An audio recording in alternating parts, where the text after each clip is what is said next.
Have you been annoyed by the Kdays Library DLL pop-up ruining your productivity? I'm Sophie Chen, a Windows support specialist. Let's analyze your scheduling or business software dependency and restore that missing file. While preparing the manual steps for Kdays Library, check the description for a tool that assists with background library management.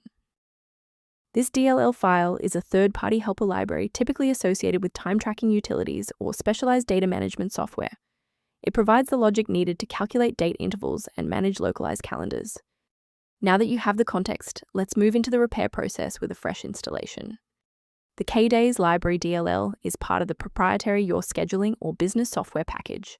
A full, clean reinstall of the latest official version of Your Scheduling or Business software will repair any missing or damaged components that are causing the launch failure.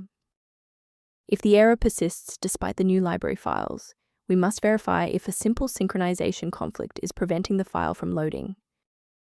A standard reboot clears out temporary memory conflicts and gives the Windows loader another chance to properly register the Kdays library component during startup.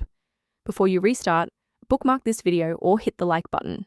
It makes it much easier to find this tutorial in your history so you can pick up exactly where we left off.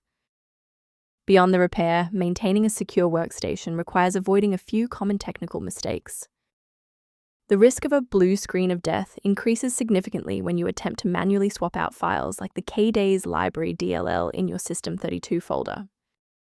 Let's conclude by looking at how a system maintenance utility can help keep your performance optimized and your libraries synchronized.